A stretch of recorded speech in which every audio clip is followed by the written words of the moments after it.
Okay, so no intro, just gonna jump right into it because this episode. Okay, so how's everyone doing today, guys? My name's C.A.T.S, and we have the penultimate episode of the second season for the Owl House. This is episode 20 of the season 2, episode 39 of the series, Clouds on the Horizon. And yeah, ain't that the truth? Because, man, this was a very interesting episode for me because this is the penultimate episode to the season 2 finale, and compared to what we had as a penultimate episode last season with Agony of a Witch, this was a very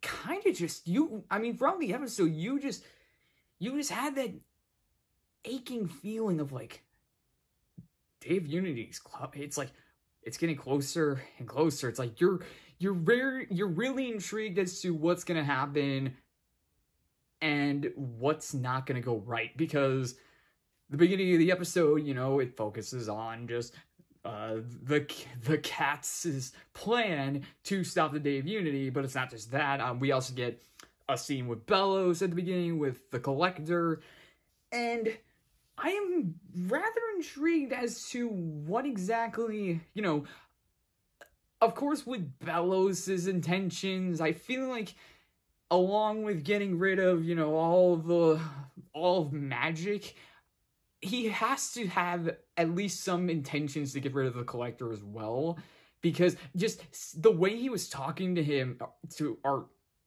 is it a him or it? The way he was talking to it in this episode, or them, let's go with them.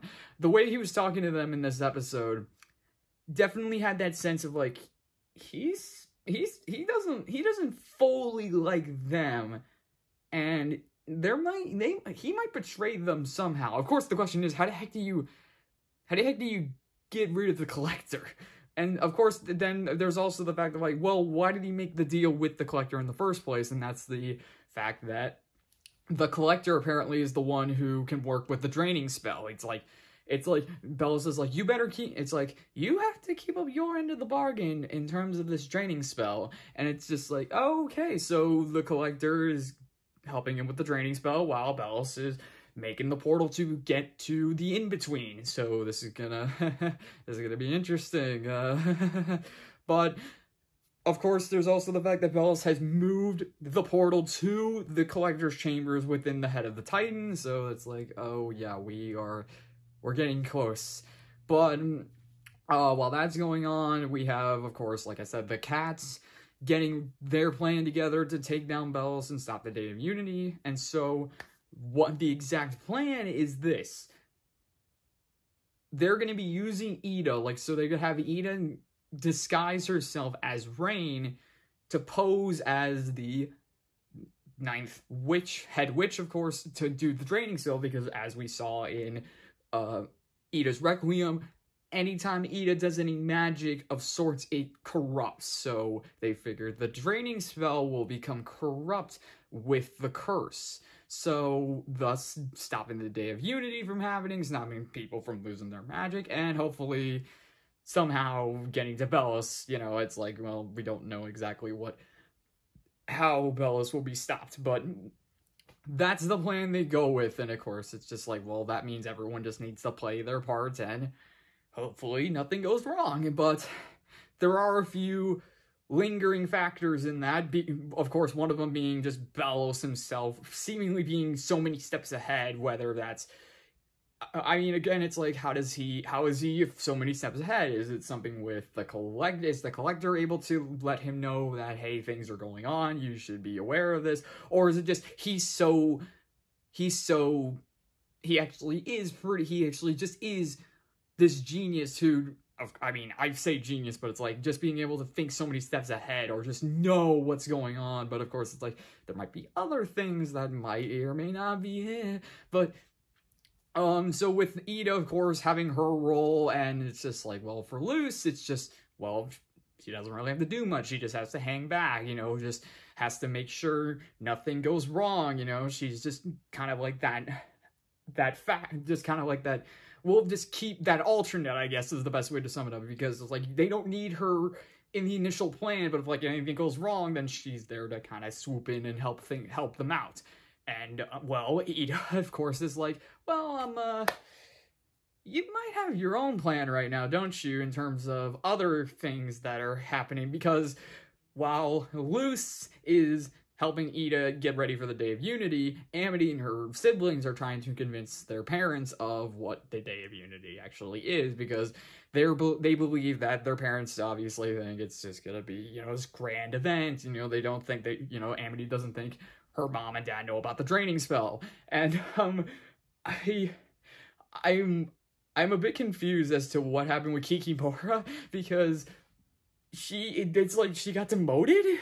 It's because, I mean, with Follies, I mean, I'm trying to remember in terms of like what we've had Kikimora related in these episodes, because Follies at the Coven Day Parade obviously had her go through a test to see how noble she was to the Emperor's Coven, and it's like, it seemed like she didn't deserve a demotion from what she did in that episode, but somehow she did, because, I mean, if I remember correctly, like, Terra Snapdragon basically said her reward was that she got to live, so that really didn't seem to signify or give any signals as to her being demoted, but here she is in this episode as just this delivery pilot for the abomatons that the abomatons that freaking Mrs. Blight is loading, is just continuously having Kikimora delivered to the Day of Unity, and it's like,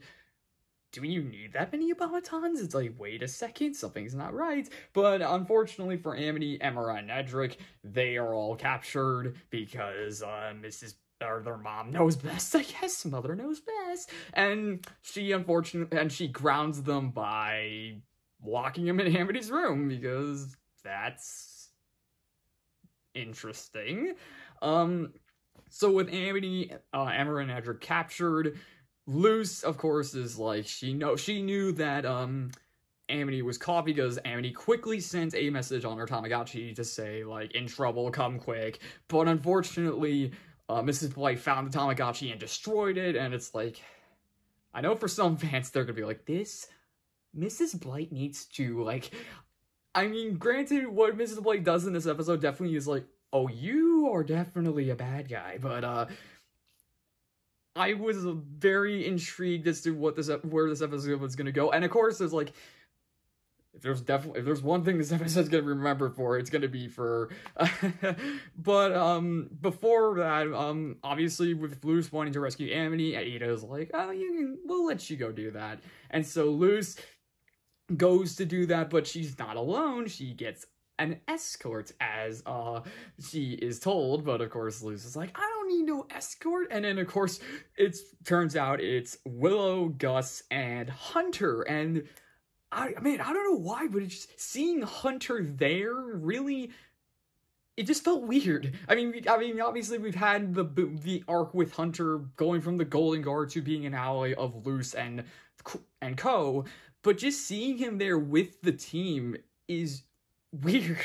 I mean, and also King's with Luce. I completely forgot to mention that, because there are a few things going on with King in this episode that are both central to the next episode and just King in general. And so, yeah, so Luce, in the team going to rescue Amity is Luce, Willow, Gus, Hunter, and King. And, of course, for Luce to see Hunter there is very interesting, and, of course, it's like, so, what exactly did you tell them? And Hunter is like, well, I obviously didn't tell them I was a Grim Walker, why the heck would I tell them that? That's like you telling them that you unconsciously helped, freaking Bellows, and it's like, wait, how did you know that? And Hunter's like, I may have overheard that when we were in his head, and it's like, I'll admit, that was a weird moment for me, because obviously the two, where they left off in Hollow Mind, I felt like they could have had a nice little moment of reconciliation between the two. I mean, Hunter's being like, so, we're working together now, huh? And Luce is like, that's what it seems to be. And so Luce, and then of course Luce's gonna be like, are you okay? And Hunter's like, let's just stop this. Let's just let's just go. And it's like, that would have been interesting, but if just them bringing up the fact that Hunter is your Grimwalker and Luce with Bellows, that just was weird. I don't know why. It just, for me, that was weird. I just guess I felt like, yeah, you could have had something else there that could have worked better. But they go to Blight Manor, and I love Gus is already using I already forgot the illusionist Ked Coven's name, and that's is it Adrian Gray? I think that's what it was. Adrian Gray. He uses Gray's little mirror to reveal that there's obviously guards and abomatons surrounding the Blight Manor, and they're just under an illusion, and so they, of course, deal with them easily. I even like this one moment where they take out a Coven guard, and Hunter's like, sorry!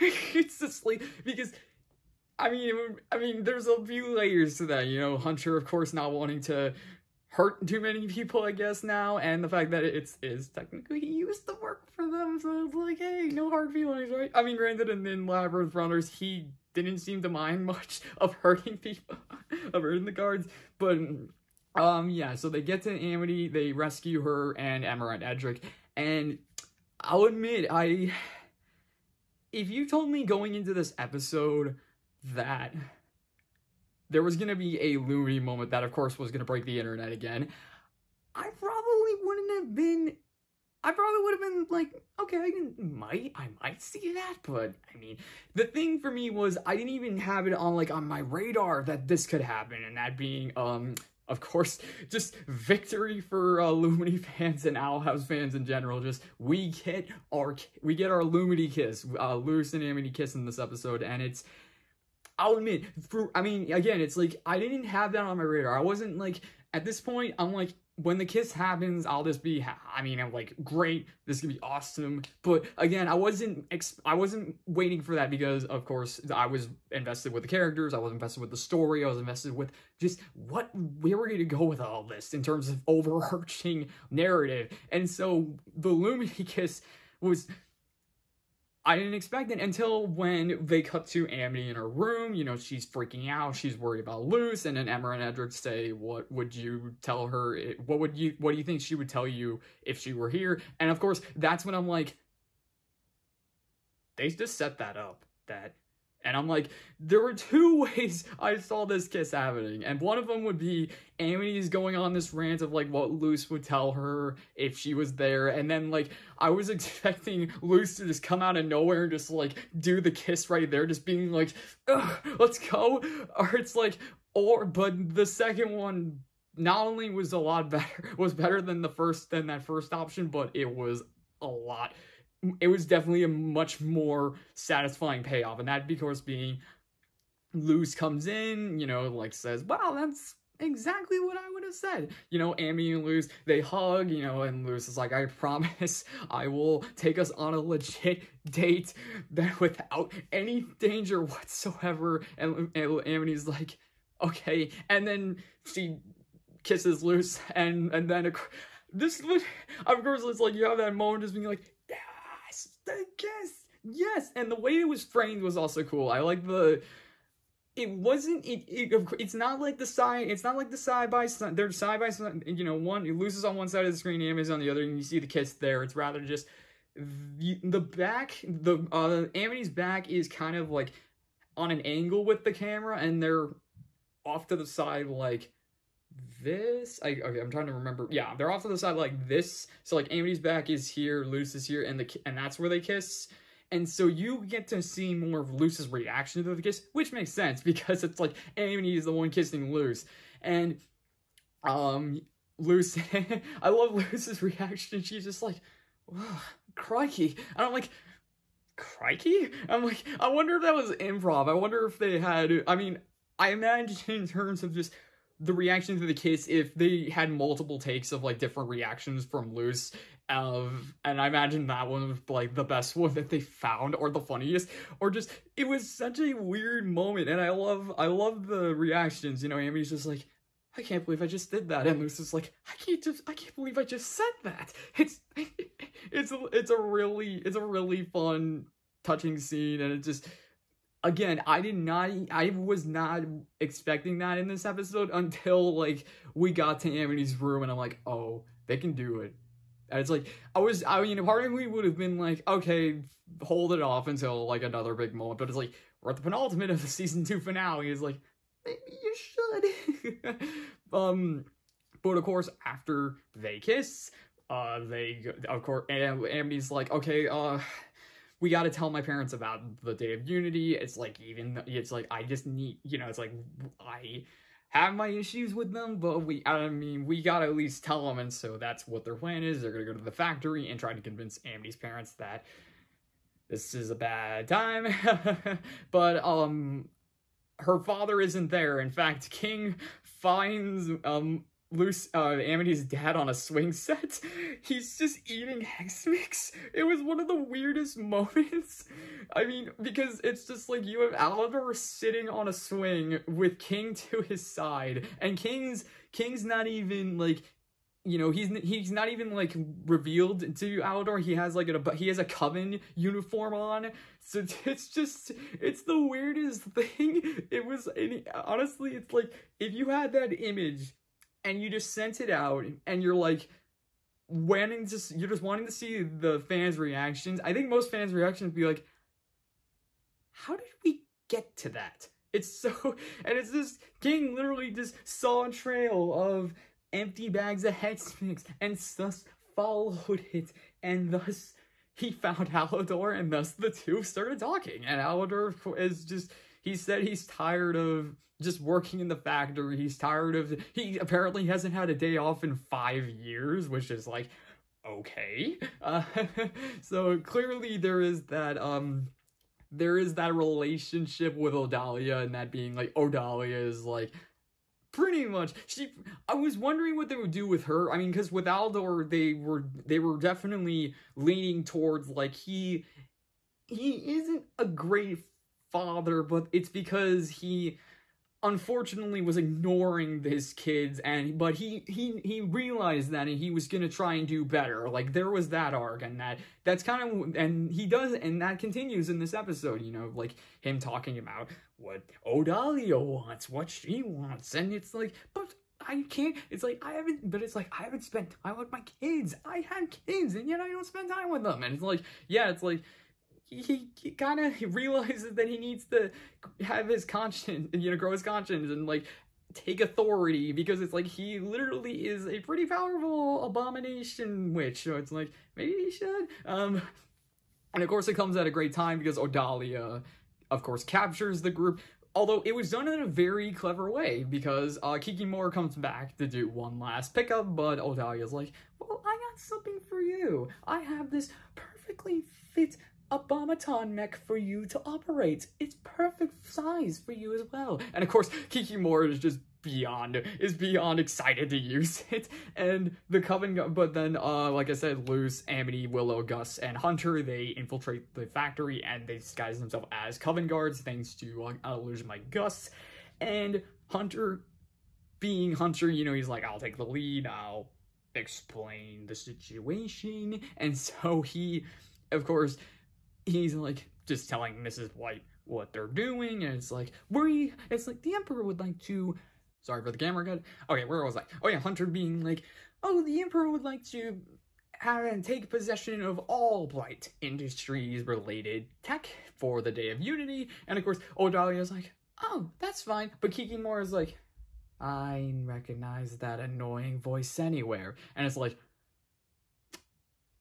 ugh. So of course, the group gets captured, and Odalia is like, oh, I'm just so disappointed in you, I'm so disappointed in you, Amity. And of course, Luce, she of course despises Luce and calls her brat, and then Amity stands up for her and says, you can't talk to my girlfriend that way. And Odalia's like, girlfriend? Oh, I'm so disappointed in you. And I'm like, yeah, makes sense. But and the group is, Amity herself gets a bit really frustrated, and she tries to break out of this force field that the Odalia, or the automatons, I guess, put them in. I forget just exactly what happened there. And she tries to break out, and she seems like she nearly does. In fact, she punches the thing, and it disappears, seemingly disappears. However, we discover that, well, actually, that was Alador who entered the scene. You know, he's letting him out. And I don't know if this was just a weird moment, and I think because of this. So, before Alador showed up, Luce went over to Gus and like, hey, it's just like, hey Gus, I need like it's like I have a plan. It's like, hey, like they did that, and so then Amity punched it, and then the thing dissipated, and then Alador entered. So I'm like thinking, oh, is this an illusion by Gus? It's like, if they're trying to trick Odalia, but no, it actually is Alador. And I think, and another reason why I thought it was an illusion is because Alador said this to Amity, because Amity's like, whoa, did I do that? And Alador was like, no, but you were close. You're getting there, sweetie. And I'm like, interesting line. I'm like, I don't know, just him saying that. I guess it would have been like, maybe it would have been like, you're getting there, Amity. You're getting there, though. Like, maybe, like, I don't know. That's just me. Sorry, that's just me. It's a nitpick. But of course, Alador and Odalia kind of have their confrontation, and it's like, you need to know the truth about the Day of Unity, because Wild King also was talking to Alador about, obviously, being a parent and stuff like that, and all these different things. He also told Alador about the draining spell, and so Alador was like, you need to know about the Day of Unity, and it's like, Odalia's like, oh, I know about the draining spell, and it's like, what? And so Odalia's like, but if we side with Talos, he'll set us for life in this new world. We'll be royalty. I'm like, it's like, so you know about the draining spell, so you're willing to let all these witches be drained of their magic, possibly being killed, and also any wild witches to die, because you still think that you will be sent to the new world? Okay, so it's clear that Odalia definitely doesn't realize the 100% full picture, but the fact that she is willing to just let this happen is okay. But again, Alador and Odalia, they kind of have a fight. You know, they don't physically throw any punches. It's just with their magic. You know, Odalia is the Oracle Witch, and Alador is the Abomination Witch. So it's like, it's cool to see that kind of like Oracle ghost battling an Abomination. All the while, Luce, Hunter, Willow, Gus, and Amity, you know, they break out and they have their moment. But this was an interesting thing. So, at first, I thought this was an animation error, but then, like, literally a split second after it happened, I'm like, oh, that's clever. Because what happened was, one of the Abomatons was going to try and smash Willow, and Luce seemingly zips over and tackles Willow out of the way. But the thing is, the color of, like, she zips over with, you know, it seems like a little magic, but she doesn't have her talisman yet because, okay, sorry for the count.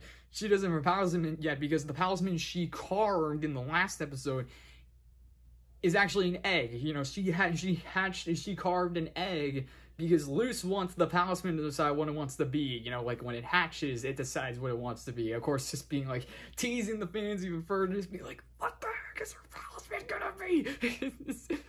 But, yeah, so when Luce zips over, the color of the magic he was using is yellow. So, of course, it's like, I'm like thinking, wait a minute, that's Hunter's color. I'm like, because, again, you know, Luce, you know, is whispering to Gus, like, hey, I have a plan. So, the plan, of course, being, Luce has an illusion of Hunter, while Hunter has an illusion of Luce, because we know that Kikimora is, like, kind of venge-hungry for Hunter, so it's like, well, what would Kikimora most likely do with Hunter? Oh, probably take him to the Emperor. So Luce figures, well, if I'm Hunter, she'll capture me and take me straight to Bellows. And it's like, that's exactly what happens. Kikimora comes in, takes takes Hunter and leaves. And it's like, oh, oh, that is a smart move. I mean, granted, it's like, is it a smart move or is it a move? Because another thing that Kikimora lets out is like, oh, we know about your plans. Emperor Bellis has eyes everywhere. And of course, I've already seen, I think the one problem with me having a day, because like I said, I usually try to do these videos immediately after I watch the episode. However, I got called into work, so I had an entire day to think about this, and also may or may not have looked on the social media to see what people's thoughts of the episode were. But a few people were talking about, well, who's Emperor Bellis's eyes? Like, is it Steve? Is it Darius? Is it Eberwolf? It's like, who the heck could it possibly be? And so I'm like, oh, if it's Steve, that would be the ultimate betrayal. Because it's like, Steve was our precious boy, you know, he was, you know. So of course, hopefully it's not Steve, and that just like, maybe it's the Collector again being like, hey, this might be going on. And one thing I really liked about this episode too is the fact that even though there is a plan, there's also those factors thrown in. Those factors that, if you pay attention, you can catch. And that, of course, the three factors being who else but Hootie. King, Luce, and Ida. Those are the three factors in this episode that are like, they can definitely change things up. And so Luce's factor, of course, being her posing as Hunter, so that way she gets captured and being taken straight to Emperor Bellis. King's factor is, again, because he is a Titan, he also has that connection with the Collector. Like, again, he has a vision with the Collector, however, he doesn't talk to them, and so it's just like, well, if King can figure that out, maybe he can convince the Collector or figure out what's going on, or maybe he can command the people, because it's like, I mean, he's a Titan, so maybe he can influence something, I don't know.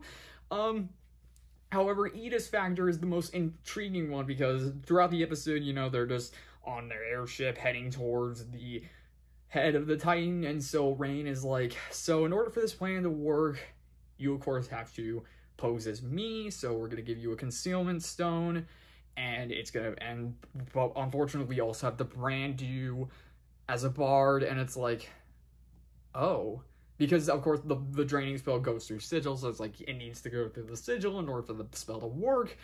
So of course, we don't see it though.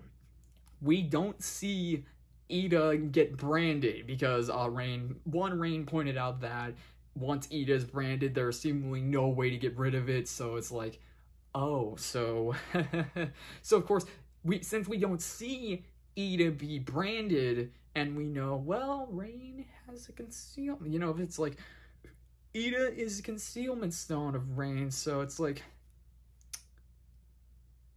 what if they change the plan? Like, what if it's actually Rain? Or what if it's what if it's like Steve or Lilith? It's like, who else could it be? It's like, it's a very intriguing thing. And I mean, my bet is Rain is going to be like, okay, you know what? It's going to be me, because they could catch us. So instead, we're going to have Ida do this. That's my theory as to what is going to happen. Because why else would they cut away from, you know, the brand mark approaching Ida's hand, and we don't hear the sound of a brand. We just see, it's like closing, shout to Rain, nothing else. So there has to be something to that too. And with let's see what else. And of course, going back to Luce, of course, because Luce was Hunter, you know, she's the one being taken the bellows, and of course, before that's revealed, you know, the group is getting on the ship because they think it's Hunter, so like, we gotta go after Hunter, and Alador's like, sounds like you need some help, and it's like, hey, and I mean, it's like, oh yeah, what happened to Odalia? Well, Odalia is just like, okay, well, you're out, and you're not gonna get any.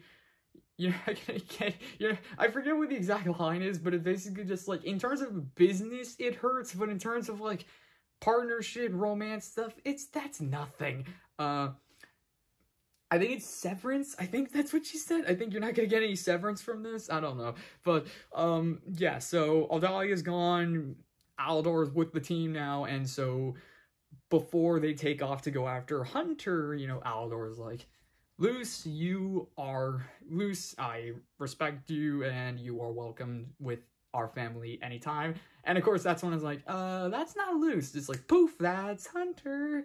Because Gus, of course, he is holding this illusion for who knows how long. He's just like, it's like, he's completely gassed. It's just, whoa. But, I guess there's anything else. Completely forgot to mention, outfit changes. Willow, Gus, and Hunter, they have outfit changes, and they look pretty good. And that's about it. That's all I got for that. And in terms of the overall episode, I mean, again, it's just, we get our great moments with, like, Amity with the kiss, and we also get those what's gonna happen moments. So, we just have to wait and see. And I don't know what the heck's gonna happen, because, like, we have the finale, and then we have 3 45-minute specials for season 3. So it's like, this could be interesting. So, alright, with all that said, hope you guys enjoyed the video. If you liked it, leave a like. If you want to leave a comment, leave a comment. And if you want to subscribe, subscribe. You don't have to. I'm just saying. Thank you all for watching, and we will see you in the next video. What's gonna happen?